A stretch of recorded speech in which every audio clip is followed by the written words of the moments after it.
Karena ya firman Tuhan itu tadi, pergaulan buruk merusak kebiasaan baik dan itu cukup tertanam banget dalam kehidupan aku gitu. Pada saat itu keadaannya adalah namanya anak SMA, terus dikasih jatah uang bulanan, jadi kadang aku juga ngukur gitu loh. Aduh kayaknya kalau misalnya ikut terlalu banyak kesana sini kayaknya nggak punya duit gitu. So when it comes you are appointed untuk melayani Tuhan, then do it. It's a privilege, so then do it.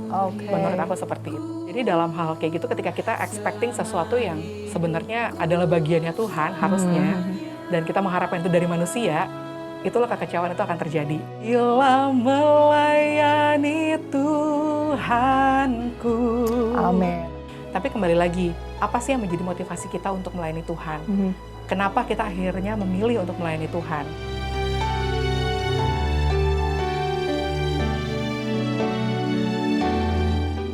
Shalom sahabat-sahabat Cool, menghidupi firman Tuhan. Puji Tuhan, podcast Cool Bekasi kali ini sudah sampai di episode 12. Terima kasih kami ucapkan untuk semua doa dan dukungan dari sahabat-sahabat Cool dan begitu juga dari para narasumber. Terima kasih juga nih buat yang sudah subscribe, yang buat yang belum, yuk di-subscribe ya. Oke, teman-teman, apa yang kita lakukan pada saat kita masih di usia muda? Apakah lebih banyak hura-huranya? Atau banyak juga nih pergaulan suka-suka, atau malah belajar, bekerja, dan kejar prestasi, atau juga ikut dalam pelayanan di gereja dan komunitas. Well, hal yang perlu kita ingat, Tuhan itu menginginkan kaum muda bisa berkarya melalui talenta-talenta yang diberikan Tuhan untuk memuliakan Tuhan. Pastinya dong, dengan demikian karya-karya yang kita lakukan itu bisa menjadi berkat bagi orang lain. Nah, masih dengan tema youth, topik kita kali ini mengenai yang muda yang melayani. Sekarang kita sudah punya tamu spesial kita, lagi ada di sini. Shalom Beta. Shalom. How are you today? Hari ini sangat baik sekali, puji Tuhan. Syukurlah, puji Tuhan. Lumayan ya, jauh nggak dari sana ke sini? Nggak berasa jauh. Enggak ya, karena mau bersaksi untuk Tuhan. Betul, ya. Jauh-jauh suka cita banget gitu ya. Amin. Oke Bet, kita langsung aja. Cerita ke kita dong, sejak kapan Beta kenal yang namanya hal pelayanan? Iya, mungkin aku cerita sedikit untuk terkait dengan pelayanan ini, karena memang aku kecilnya itu dari kecil ada di dalam sebuah keluarga yang cukup devoted in Christianity. Jadi papa aku tuh selalu mendidik kita semua dalam value Christian itu benar-benar lumayan ditanamkan dari kecil gitu. Nah kemudian tapi benar-benar aktif melayaninya itu ketika aku beranjak remaja, lebih tepatnya zaman-zaman SMA.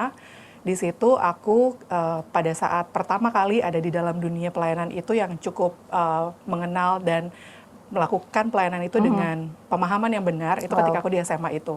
Betul. Tunggu, sebelumnya aku tanya. Pada saat itu papa mama sudah pelayanan aktif di gereja atau bagaimana? Mereka udah aktif di gereja, pendeta atau bukan ya? Waktu itu masih tidak full time. Jadi papa masih bekerja, tapi di satu sisi karena kami gereja kecil waktu itu, jadi papa cukup terlibat aktif banget gitu dan kami sekeluarga aktif terlibat dalam pelayanan. Gitu. Itu pada saat remaja umur berapa? Itu ketika SMA, kira-kira umur 15 tahun. Wow. Yes. Aku dulu 15 tahun ngapain ya? Tunggu, aku ingat-ingat dulu. Jadi umur 15 tahun, kebetulan waktu pas aku SMA, papa mamaku tuh dia pindah ke Semarang karena harus bekerja gitu kan.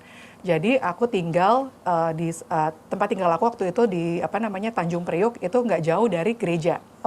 Jadi pada saat itu kegiatan masa SMA aku kalau nggak sekolah ke gereja. Gitu. Nah, puji Tuhan di gereja itu aku ketemu sama komunitas yang lumayan kuat banget dalam kerohanian Kristen. Kan di gereja kan banyak, sekolah itu kan banyak organisasi. Nah, salah satu organisasi yang aku ikutin tuh organisasi Kristen. Gitu. Jadi kamu begitu dengar itu kamu terjun ikut di sana? Betul. Tadinya ada yang ngajak nggak sih? Atau kamu dengan sendirinya pengen ikut? Jadi sebelumnya tuh nggak pernah kepikiran untuk ada di dalam komunitas Kristen itu, karena aku berpikir ya udahlah ke sekolah belajar aja, aku pengen ikut eskulnya, apa sih zaman SMA gitu kan, basket kayak atau modern dance gitu kan. Nah tapi kemudian aku ngelihat ini kok komunitas ini beda gitu loh, jadi setiap kali anak-anak istirahat, kan kita istirahat ada 2 kali, istirahat yang kedua itu mereka adain kayak semacam persekutuan kecil, ibadah, terus guru-guru isi untuk firman Tuhan. Tadi aku cuma ngelihat ngintip-ngintip dari jendela, nih orang-orang pada ngapain sih gitu. Sampai akhirnya ada teman yang ngajak, sekali 2 kali nolak, yang ketiga akhirnya aku ikut. Oh, oke. Aku ikut. Tadi terus apa nama komunitasnya? Kegiatannya? Komunitas Rohani Kristen. Oke, komunitas SRK oke, namanya. berarti kayak berfellowship lah intinya di situ Yes, ya. betul. Yang isinya ya anak-anak Ya, SMA ya, kelas 1, 2, 3 gitu. Ya udah aku ke sana nyobain sekali, terus kemudian kenal sama teman-temannya, disambut dengan hangat dan lain-lain. Jadi akhirnya aku ya udah deh rajin sampai akhirnya ya udah terlibat dalam pelayanan. Startingnya tuh kayak cinta, mula-mulanya menurut aku ada di situ. Langsung jatuh cinta ya. Betul. Terus juga karena lokasi rumah itu pada saat itu ya dekat sama gereja, jadi aku ke gereja itu cuma walking distance. Jadi aku setiap kegiatan yang aku lakukan itu ya ada di gereja, kayak misalkan ada doa penyembahan, Bible study, terus abis itu apalagi ya kayak pemuda, sekolah minggu, pokoknya udah aku ikut aja di situ gitu. Jadi benar-benar kegiatan aku pada saat zaman SMA, kalau aku pikir-pikir sekarang, ini kayak gak ada yang lain gitu ya. Haleluya. Tapi akhirnya aku menyadari bahwa itu akhirnya menjadi sebuah fondasi gitu loh, atau menjadi sebuah dasar yang kuat ketika aku ya beranjak dewasa gitu sampai sekarang, dan aku nggak pernah menyesali akan hal itu. Mungkin terkesan kayak lu nggak nikmatin masa muda lo gitu. Well, semua orang punya cara yang berbeda atau cara masing-masing menikmati masa muda, dan aku merasa bahwa kayaknya masa muda aku pada zaman SMA itu ya harus ada di dalam lingkungan seperti itu gitu. Lalu kamu SMA, kuliah, dan sekarang bekerja ya? Sekarang udah kerja, betul. Nah, di dalam pergaulan-pergaulan itu tuh gimana sih gitu loh? Kita sibuk dengan pelayanan juga, tapi kan ya ada juga masa waktunya pengen hangout atau hura-hura. Nah, itu gimana tuh? Biasanya ada ajakan-ajakan tertentu yang ternyata akhirnya beta enak juga ya hangout ya, hura-hura begini ya, atau bagaimana? Nah, jadi puji Tuhannya teman-teman aku pada saat itu ya kita seperti anak-anak muda pada umumnya lah ya. Yang jadi kita tuh? suka nonton, kita suka cari kayaknya konser. Anak muda kita agak beda gitu. Makanya Anda harus menanyakan masa muda anak muda. Iya. Duh, apa sih bahasanya? Iya. Jadi tetap ikutan pensi gitu, tapi tetap dalam teman-teman yang itu gitu kan. Aku ingat banget, papaku tuh selalu kayak menanamkan ke anak-anaknya. Kebetulan aku keluarga besar, papaku punya anak 5 gitu ya, papa mama. Jadi dia selalu bilang, dia selalu menanamkan pergaulan buruk itu merusak kebiasaan yang baik. Artinya adalah ketika kita dalam sebuah lingkungan tertentu, otomatis itu yang akan membentuk kita menjadi pribadi dan karakternya akan sama seperti orang itu. Gitu, secara nggak langsung.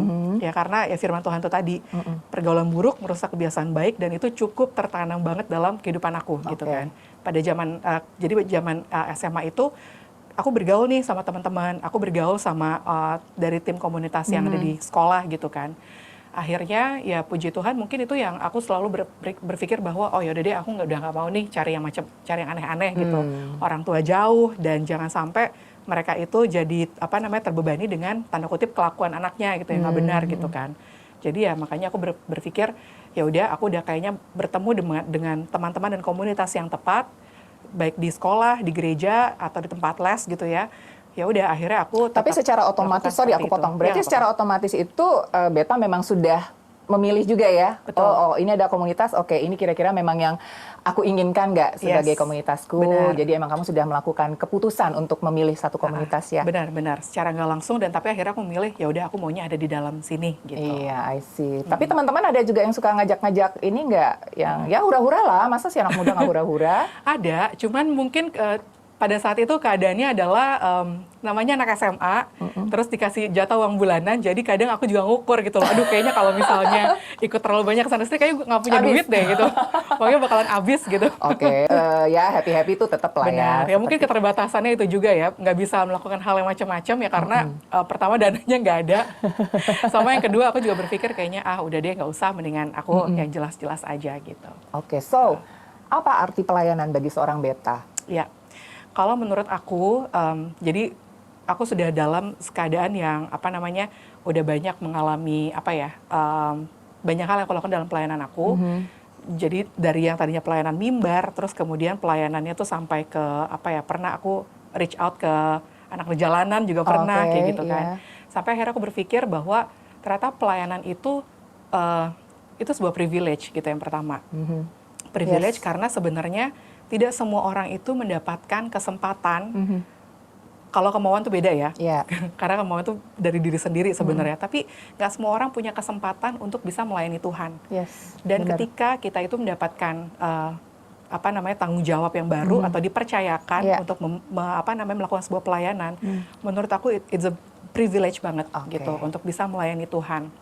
Aku ingat jadi kalau kita baca di kitab Kejadian, yang bisa melayani Tuhan itu hanyalah kaum Lewi, keturunan Oke, Lewi iya, gitu kan. Hanya Lewi yang memang khusus dari 12 suku bangsa Israel, kaum Lewi ini dikhususkan untuk melayani Tuhan.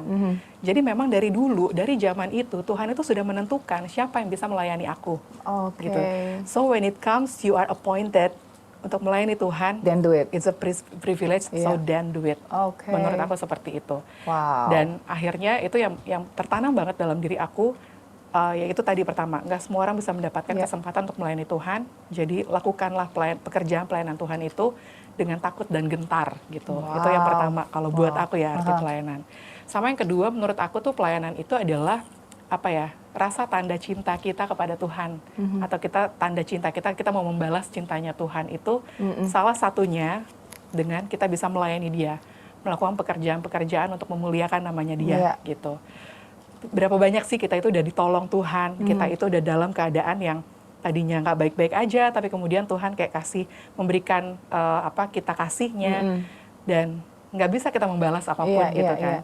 Jadi salah satu yang menurut aku adalah kita bisa membalas cinta kasihnya Tuhan, yaitu dengan kita memberikan hidup kita untuk melayani Dia, untuk ada di dalam pelayanan. Gue setuju banget itu. Gitu. Karena kemarin juga baru mendengarkan hal itu juga, kita sama-sama ya, jadi itu banget udah. Benar-benar. Oke, pelayanan. Pernah kecewa nggak? Pernah. Apa yang terjadi? Kalau kecewa itu ya manusiawi ya Kak, gitu. Banyak hal ya, jadi mungkin kalau aku sebutin satu-satu kecewanya A, B, C, D itu nggak akan ada habisnya. Cuman kalau aku boleh switch sedikit ceritanya itu adalah, kecewa itu adalah karena menurut aku masih memiliki pemahaman yang salah gitu. Oke. Jadi, dalam hal apa nih? Dalam hal melayani Tuhan. Jadi melayani Tuhan itu kan fokus kita sebenarnya cuma satu kan. Fokus kita harusnya hanya untuk melayani Tuhan, Dia. Jadi when it comes kita itu kayak fokus kita adalah kayak misalnya fokusnya ke manusia. Fokusnya kita berasa bahwa aku dalam sebuah komunitas tertentu atau let's say di gereja gitu kan, pengennya ada yang melakukan timbal balik nih sama aku kayak gitu. Jadi dalam hal kayak gitu ketika kita expecting sesuatu yang sebenarnya adalah bagiannya Tuhan harusnya, dan kita mengharapkan itu dari manusia, itulah kekecewaan itu akan terjadi. Oke. Gitu. Dan itu pernah aku alami, ya kan. Mengharapkan kayak manusia itu, jadi misalkan aku udah kontribusi banyak dalam komunitas ini, aku udah kontribusi banyak dalam hal ini gitu. Tapi ternyata feedbacknya? Tapi kenapa sih ketika aku dalam keadaan yang lemah, aku pengen didukung, aku pengen ada yang topang gitu. Tapi kenapa kalian semua nggak ada buat aku? Ini kamu gitu rasakan kan. di komunitas yang mana nih? Di gereja kamu yang lalu atau? Jadi aku pernah pernah sangat aktif dalam sebuah gereja gitu, pelayanan mimbar, semuanya aku lakukan. Tapi ya itu tadi karena fokusnya itu salah, sehingga aku merasa ketika aku dalam keadaan yang sebenarnya aku pengen ada orang yang nopang nih, atau ada orang yang dukung gitu kan. Tapi ternyata yang bisa membantu kamu untuk memberikan kekuatan, betul. seperti itu ya. Ada Tapi ini serasa kayaknya kamu dicuekin gitu. Iya, kayak misalkan ditanya-tanya juga enggak gitu. Ditanya-tanya juga enggak gitu. Ya. Oke. Jadi akhirnya aku di situ kecewa ya kan. Padahal ya itu tadi kalau kita fokusnya itu sama Tuhan, ya kita luapkanlah kekecewaan itu sama Dia, dan biarlah Tuhan yang menjamah gitu ya. Seharusnya seperti itu. Tapi akhirnya ya itu karena. Apa yang kamu lakukan setelah kamu kecewa itu? What did you do? Jadi aku pernah mengalami, aku stop semua pelayanan dalam pelayanan gereja gitu ya. Itu aku benar stop sama sekali, dan puji Tuhan, ketika aku dalam keadaan melayani di gereja, terus kemudian aku berdoa sama Tuhan. Aku berdoa, Tuhan, aku tuh nggak mau menyimpan kekecewaan ini segitu dalamnya gitu. Karena ya buat apa sih menyimpan duri dalam daging atau menyimpan bara api gitu ya, ibaratnya amarah dan lain-lain, buat apa gitu. Jadi aku benar-benar minta ampun sama Tuhan, aku minta pengampunan sama Tuhan untuk Tuhan tuh memberikan kelegaan gitu dalam hati aku. Dan akhirnya ketika aku mungkin tidak dalam pelayanan gereja, Tuhan tuh kasih pelayanan yang baru buat aku, yaitu aku tuh harus fokus sama keluargaku gitu. Jadi Tuhan tuh kayak kasih lihat, kamu udah sekian lama udah sibuk nih gitu, kamu udah sibuk pelayanan ABCD, coba lihat keluarga kamu, apa yang harus kamu lakukan buat mereka gitu. Melayani keluarga juga dong. Betul, sampai aku pada saat itu benar-benar aku fokus untuk paying my attention to my family gitu. Buat kakak aku, keluarga mereka gitu, buat pokoknya hampir kayak 100% aku tuh kayak mencurahkan perhatian aku buat mereka. Dan pada saat itu, apakah memang kondisi keluarga juga lagi membutuhkan perhatian? Betul. Oke, Ya, jadi ya kamu switch dulu nih. Yes. Fokusnya yang ke gereja dan komunitas yang lain kamu tinggalkan dulu, kamu fokus ke keluarga. Benar. Oke. Jadi ya benar, waktu itu memang aku mungkin nggak bisa ceritain into details. Jadi memang benar-benar saat itu kayak keluarga aku tuh banyak hal yang aku harus hands on dan aku harus kayak layani mereka gitu. Tuhan memang itu kayak taruh semua itu dalam hati aku. Sampai aku teman-teman yang tadinya tahu aku kayak gimana melayani, terus akhirnya mereka bilang, oh sekarang pelayanan di mana, Bet? Aku bilang, aku sekarang lagi melayani di Jerusalem Ministry. Wih, aku bilang gitu. Seru ya, namanya terus, keren. Iya, sampai aku bikin isinya siapa? Papa, mama, kakak, adik semua ya. Aku bikin istilah My Jerusalem Ministry gitu. Kenapa Jerusalem Ministry? Karena kan Tuhan bilang layanilah, beritakanlah Injil. Pertama-tama dari Yerusalem ke Yudea, Samaria, sampai ke ujung dunia gitu kan. Jadi itu stepnya seperti itu tuh. Nah terus kemudian aku dapatkan hikmat lagi. Yerusalem itu bicara apa? Yerusalem itu bicara soal our safety place sebenarnya. Jadi itu relate atau erat banget kaitannya Yerusalem itu dengan keluarga. Jadi ketika aku dapat konfirmasi itu dan Tuhan kasih itu juga dalam hati aku. Jadi pada saat itu aku alih-alih aku kayak merenung, mengalami kekecewaan dan lain-lain. Jadi aku minta ampun sama Tuhan, Tuhan pulihkan dan Tuhan kasih pelayanan baru itu buat aku untuk aku paying attention to my family. Gitu, so now, bagaimana respon kamu kalau lagi kecewa? Ya namanya manusia ya, betul, pasti akan ada masa-masanya kita lagi kecewa gitu ya, kenapa begini, kenapa begitu gitu. So, how about now? Kalau sekarang itu mungkin menurut aku stop questioning why sih. Karena kalau kita kecewa selalu bilang sama Tuhan, kenapa, itu kita nggak akan ada habisnya. Karena itu jadi salah satu bentuk kita tuh kayak tidak bersyukur atau kita tuh kayak menggerutu gitu ke Tuhan gitu dengan segala macam apa yang terjadi. Ngedumel, benar banget. Kalau bahasa Israel mereka mati gara-gara ngedumel ya. Aku pernah baca itu terus aku kayak mikir, untung aku tidak ada dalam zaman itu gitu ya. Kalau ngedumel dulu terus ngedumel dulu kan udah nggak ada gitu sekarang ya. Gitu. Jadi alih-alih kita melakukan hal kayak gitu ya, tidak ngedumel dan nggak bersyukur itu, ya udah kita sampaikan aja, kita berdoa aja sama Tuhan. Berdoa sama Tuhan untuk Tuhan pulihkan aku dari kekecewaan ini gitu. Artinya namanya manusia, kita nggak akan pernah bisa untuk semudah itu untuk memaafkan orang atau memahami orang ya kan. Tapi kita minta hikmat sama Tuhan, kita minta Tuhan untuk yang bekerja begitu dalam kehidupan kita, sehingga Dia akan mengubah sikap hati kita sih Kak, akhirnya. Gitu. Jadi bukan kita mengharapkan orang itu merubah sikap hatinya buat kita dan memaafkan kita. Tapi Tuhan itu mempunyai cara yang unik, Dia justru membalik semua itu dan memberikan kita sikap hati yang baru gitu. Untuk bisa menghadapi kekecewaan itu. Ini menjadi konfirmasi juga buat aku nih. Oke, baiklah. Dari kemarin-kemarin sesinya aku kayak dicolek-colek mulu deh. Oke deh, ya tapi puji Tuhan lah ya. Itu kan ada sesuatu yang memang Tuhan berikan juga untuk aku secara pribadi. Oke, so sekarang boleh cerita nggak kesibukan Beta saat ini apa? Mungkin ada pekerjaan juga. Nah, pelayanannya tuh apa aja? Misalnya boleh diceritain. Iya. Kalau kesibukan aku sekarang masih full time kerja ya, kayak Senin sampai Jumat itu full ke gereja lagi. Full aku kerja ke kantor. Tapi kemudian aku masih mengalokasikan waktu aku untuk melayani Tuhan tuh masih gitu dalam banyak formasi lah ya. Jadi aku masih aktif dalam beberapa komunitas. Aku aktif di komunitas paduan suara, terus ada sama juga ya, kita ya? Sama. Ada juga komunitas paduan suara juga yang lain. Dan kemudian aku sekarang ada di bergereja lagi Kak. Jadi setelah sekian lama yang tadi kesaksian sebelumnya. Itu berapa lama tuh? Boleh ngomong dulu nggak? Itu cukup lama loh Kak. Sampai akhirnya kamu sudah mulai bergereja lagi, berapa lama tuh? Itu kurang lebih karena kepotong pandemi ya. Kepotong pandemi kan kita sekitar 3 tahun. Ya pandemi dihitung dong. Iya, sebelum pandemi itu kan itu aku udah sekitar setahun lah. Jadi kurang lebih 4 tahun lah. Ya. tahun itu aku kayak bisa dibilang aku idol untuk tidak ada dalam lingkungan gereja gitu. Tapi akhirnya kamu kembali lagi bergereja aku ya, kembali lagi dan bergereja. melakukan pelayanan juga di dalam gereja tersebut. Sekarang aku lagi mulai untuk pelayanan. Jadi awal-awalnya itu kayak, jadi aku tuh kayak cuman hanya datang pulang nih. Tapi kemudian aku kayak merasa bahwa aduh ini aku rindu gitu. Jadi Tuhan tuh kayak kasih kerinduan itu lagi di hati aku sampai kayak Natal tahun lalu. Jadi kebetulan gereja tempat aku bergereja sekarang ini gerejanya tuh kayak Presbyterian. Jadi aliran tuh Presbyterian. Yang biasanya tadi yang wah jedar-jedar gitu kan. Jadi aku kayak lebih kusyuk gitu. Lebih tenang. Betul. Terus kemudian kayak Natal tahun lalu itu pendetanya itu khotbah dan khotbahnya itu benar-benar menyentuh hati aku sampai dibilang oke, kalau kamu dia tuh bilang layanilah Tuhan pada waktu pagi gitu. Jadi pagi dalam artian ketika ada kesempatan Tuhan itu kasih jalan, ya udah layani Tuhan langsung, gitu kan. Jangan nunggu tarsok-tarsok gitu ya. Jangan nunggu malam gitu. Jangan nunggu malam dalam artian jangan sampai kesempatan itu nggak ada. Nah, ketika pendeta itu bilang kayak gitu, aku tuh jadi merasa terpanggil lagi gitu kan. Jadi pada saat itu dia kayak kasih tantangan gitu ya. Dan itu sebenarnya to be honest, kalau di gereja-gereja Presbyterian tuh agak jarang Kak untuk kayak menantang siapa yang mau melayani Tuhan gitu ya. Itu agak jarang kayak altar call gitu-gitu.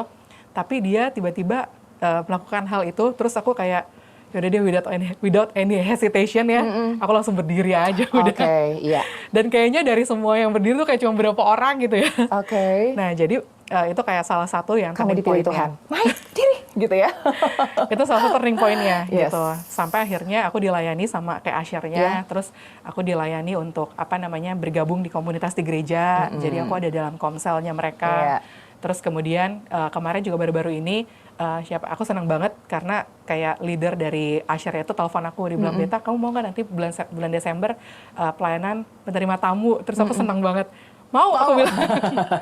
mau tante. Langsung ya, seperti tadi yang dibilang ya, jangan nunggu sampai malam ya, pagi langsung dijawab. Ya udah, jadi ya seperti itulah Kak. Yes, thank you so much. Terus tadi ini loh Bet, kamu kan bilang di paduan suara, boleh kasih kita dengar suaranya nggak? Nyanyi dong satu chorus aja. Tapi sebelum aku nyanyi, aku boleh cerita dulu tentang lagu ini nggak? Boleh. Ini salah satu lagu durasinya yang berapa detik dia cerita? Nah, jadi lagu ini tuh bagus banget karena ini lagu penguatan sebenarnya. Penguatan untuk kita tetap setia dalam melayani Tuhan. Aku bacain kata-katanya sedikit aja. Kata-katanya itu, bila kurenungkan kasih Tuhan yang telah menyelamatkan diriku. Walau salib berat ditanggungnya, apa balasanku padanya? Seperti Yesus mengasihi daku, aku mau mengasihinya selalu. Membawa terang Injil keselamatan sampai Tuhan datang kembali. Amin. Mungkin aku nyanyiin refnya ya. Aku nggak perlu ngambil suara alto ya, kamu aja. Oke, refnya gini. Oh, bukan pada harta yang fana, sukacita itu bertumbuh, tapi sungguh takkan percuma bila melayani Tuhanku. Amin, amin. Ini lagunya, tepuk tangan dulu dong. Aku kalau nyanyi lagu ini tuh benar-benar lagu penguatan lah buat kita untuk kita tetap melayani Tuhan lah. Thank you loh, kita udah dikasih lagu itu juga. Pulang sampai merinding loh kata-katanya. Luar biasa. Oke, tantangan paling berat dalam hal kamu buat tetap bisa setia dalam pelayanan. Menurut aku tantangan yang paling berat itu adalah kejenuhan. Ya kan? Iya, benar, itu pertama, kejenuhan itu hal yang sangat manusiawi, hal yang selalu kita alami karena biar gimana pun dalam kita melakukan pelayanan yang udah terjadwal, yang udah kita lakukan setiap hari atau bukan setiap hari, yang udah kita lakukan saat ini gitu. Itu kan salah satu bentuk rutinitas sebenarnya. Tapi ketika itu kita kita lakukan secara terus-menerus dan kemudian kita ngerasa kayak aduh kok rutinitasnya begini-gini lagi gitu, dan ya namanya sebuah hal yang repetitif akhirnya membuat kita jadi jenuh gitu kan. Tapi kembali lagi, apa sih yang menjadi motivasi kita untuk melayani Tuhan? Kenapa kita akhirnya memilih untuk melayani Tuhan? Kalau kita mengingat kembali apa yang Tuhan sudah kasih sama kita, apa yang Tuhan sudah perbuat sama kita, menurut aku seperti nggak ada alasan untuk kita menolak akan setiap hal yang Tuhan percayakan sama kita. Amin. Gitu. Ingat bahwa melayani Tuhan adalah privilege, melayani Tuhan itu adalah bukti cinta kasih kita sama Tuhan. Iya. Kalau kamu jenuh, apa yang kamu lakukan? Aku kalau jenuh ya mungkin aku akan aku akan kayak ambil waktu sebentar, jadi kayak me time dulu nih gitu ya kan. Cuma kalau bisa jangan kebablasan karena akhirnya menjauh akhirnya nanti mau mulai lagi apinya agak ribet akhirnya jauh banget berat gitu kalau ya. udah mesti harus naik lagi ya. Oke. Tetap untuk kayak ambil waktu karena beberapa juga aku sempat lihat ada banyak kayak hamba-hamba Tuhan, mereka ambil waktu sejenak untuk kayak istilahnya aku lupa gitu ya. Jadi mereka kayak ambil waktu untuk tanda kutip mungkin liburan kah atau dia refreshing. Untuk sejenak dan kemudian akhirnya dia kembali dalam melayani Tuhan. Dalam setiap semua rutinitas itu pasti ada yang namanya kejenuhan ya memang. Betul. But how we can handle that gitu ya supaya jenuhnya itu hilang dan kita bisa kembali lagi refresh. Yes, benar. Wow, thank you. Yang menjadi pegangan buat Beta untuk menjalani kegiatan kamu sehari-hari? Kalau menjadi pegangan aku, ya tetap mata, hati dan hidup kita tertuju sama Tuhan. Amin. Tuhan yang menjadi guidance, yang menjadi pelita dalam kehidupan kita, yang menuntun kita, itu hanya itu aja yang bisa kita jadikan pegangan. Itu yang pertama. Sama kemudian yang kedua itu adalah kita harus merasa bersyukur kalau aku sendiri banyak ada keluarga yang selalu mendukung aku gitu dalam melayani Tuhan. Nah itu pun juga harus kita jadikan sebuah dasar juga gitu. Ketika artinya keluarga kita mendukung kita dalam pelayanan nih. Jadi apapun yang kita lakukan, ya selain kita juga buat menyenangkan hati Tuhan, tapi kita lihat ada keluarga kita yang mendukung. Jadi jangan sampai kita pun juga salah melangkah gitu. Karena ada beberapa kasus mungkin menjadikan pelayanan itu sebagai alasan gitu kan. Alasan untuk kayak menyibukkan diri atau sehingga keluarga ditinggalkan gitu kan. Jadi ya jangan sampai hal itu terjadi juga gitu. Jadi itulah yang harus kita jadikan pegangan juga gitu untuk kita bisa jalanin. Oke. Ada pertanyaan lagi nih satu nih sebelum kita masih tutup. ada ya? Sebelum nanti pernyataan terakhir. Pernah Oke. merasa kesepian nggak? Itu tadi katanya. Tadi sudah ada jenuh, sebelumnya kecewa, jenuh, kesepian bagaimana? Kalau aku pribadi kesepian pernah gitu kan. Apalagi sekarang kan kondisinya aku papa mamaku ada di Jayapura gitu, mereka pelayanan di sana ya. Terus kayak kakak beradik aku udah pada nikah gitu kan. Aku berdua doang tinggal sama adik sendiri. Terus kemudian ketika sibuk gitu kan, artinya terbiasa dalam keadaan yang rame gitu, dalam komunitas. Tapi ketika di rumah terus sendiri dan segala macam, kesepian tuh pasti ada gitu. Nah, cuman salah satunya gimana caranya kita overcoming the loneliness itu sendiri adalah justru menurut aku ketika kita dalam keadaan yang sendirian itu itu jadi salah satu waktu untuk kita tuh bisa cari hal yang belum pernah kita kerjakan gitu. Contohnya gini, misalnya sibuk untuk pelayanan pulang malam, kerja pulang malam, tapi ketika kita dalam sendirian dan punya banyak waktu, kita ngapain nih? Udah lama nih kayaknya aku nggak terusin pembacaan Alkitab Yosua gitu misalnya yang belum pernah ini kayak gitu. Atau kalau aku langsung nonton nggak bisa. Dan itu sebenarnya juga bisa kan, ya kan? Okay. Kita jadi melakukan sesuatu yang bikin kita tuh jadi termotivasi apapun itu. Gitu refresh ya. tadi juga ya, boleh juga untuk bisa untuk refresh entah ya. itu kita bikin nonton film atau mungkin aku suka masak gitu di rumah, kita masak gitu walaupun gak ada yang makan. Akhirnya aku bagi-bagi ke satpam. Itu kan jadi berkat juga ya. Iya, lumayan. Kayak gitu. Jadi sebenarnya kesepian itu pasti ada lah ya, tapi gimana caranya kita kreatif aja gitu untuk bisa jadi itu yang mau melakukannya untuk cari apa yang mau lakukan gitu ya. Iya, benar. Jadi lebih produktif juga kan, kayak Kak Asri juga kan produktif ya di rumah, nggak bisa diem beberes. Dan kayak gitu jadinya. Ada tuh teman kita yang di situ kerjanya beberes mulu. Tapi selalu ada di semua kegiatan gitu, tapi kerjanya beberes. Oke, terakhir. Ya. Bisa kasih pesan-pesan buat teman-teman cool kita, khususnya yang buat yang anak-anak muda dalam menjalani pelayanan. Nah, jadi menurut aku pesan-pesan aku adalah layani Tuhan itu dengan takut dan gentar. Kenapa? Ketika kita memiliki pemahaman kita melayani Tuhan yang adalah Tuhan dan Juru Selamat dalam hidup kita dengan takut dan gentar, di situ kita punya sebuah sikap hati yang benar di hadapan Tuhan. Kita nggak perlu disuruh untuk bertanggung jawab, nggak perlu disuruh untuk bisa melakukan dengan sepenuh hati, tapi ketika kita punya sikap hati yang benar dalam melayani Tuhan, semua itu pasti akan terjadi dengan otomatis gitu. Sekali lagi aku mau ingatkan bahwa kita melayani Tuhan itu adalah privilege, itu adalah sebuah kebanggaan ya, atau sebuah hal yang tidak dimiliki oleh banyak orang.